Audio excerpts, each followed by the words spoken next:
In this week's Torah portion, Pikudei, the construction of the Mishkan or the Tabernacle is complete, and Moses does a review of everything that went into it, sharing with us a valuable life lesson.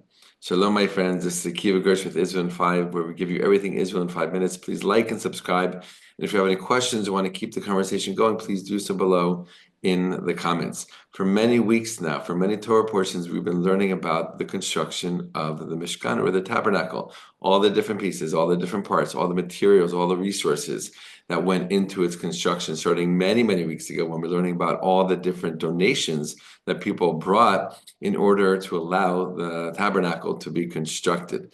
And then in recent weeks, we've been learning about the actual construction, all the different artisans working on it, using their skills, giving their time, their labor into the construction of this very, very special, unique, and holy structure that will be at the center of the lives of the children of Israel as they journey through the desert. And in this week's Torah portion, we get to its final and complete construction.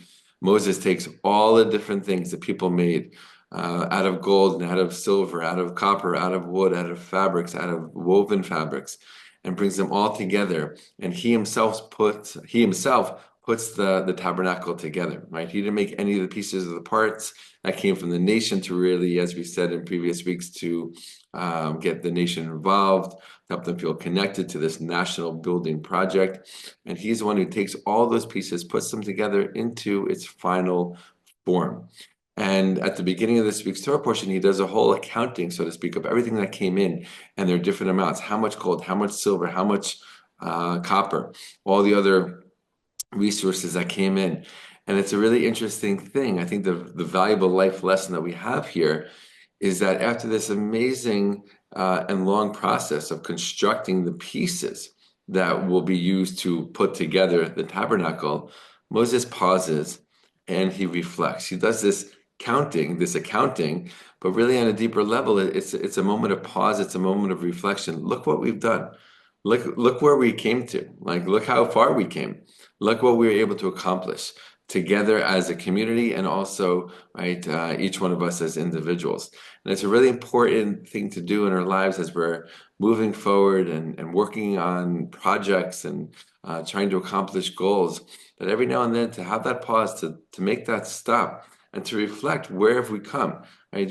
Even if it's before the actual end goal, right? But along the way, multiple times along the way, to really help us to realize that even if we haven't met yet our ultimate goal, we still have accomplished something really significant and really important, right? And when we take that pause, like Moses did here in this case at the very end of the process of building the tabernacle, but really reflecting on, look what we did, look what we accomplished, and that gives fuel, so to speak, for future projects, right? There's always something else. What's the next thing? Where are we headed from here? Right? We just did this. What's the next thing we want to work on?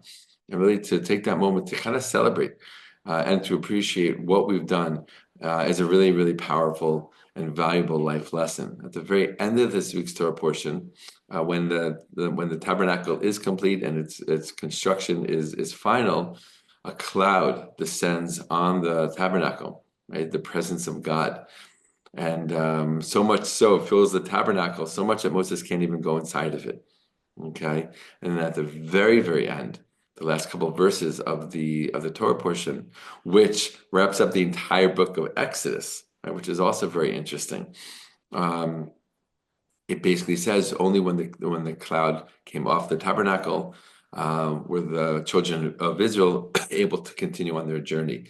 And that became their sign and their way of journeying through the desert. And maybe people have the question, like, where they know how to go, or where to go, or when to stop and when to keep going. And we learned that the children of Israel had dozens and dozens of different camping spots in the desert over the 40 years of their journeys. And when did they know when to stop? When the cloud stopped. When did they know when to start again? When the cloud moved. It was obviously a miraculous thing, but they had this pillar of cloud during the day and a pillar of fire at night.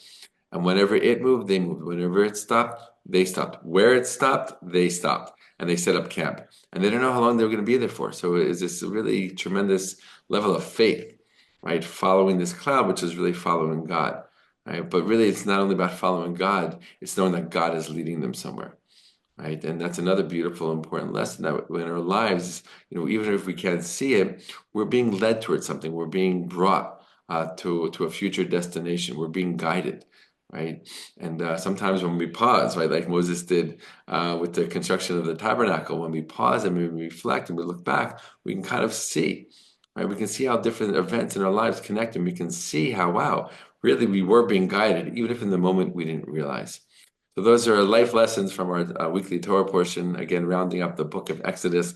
Next week, we'll begin the third book of the Torah, the Leviticus. Looking forward to that. All the best, my friends, and Shabbat Shalom.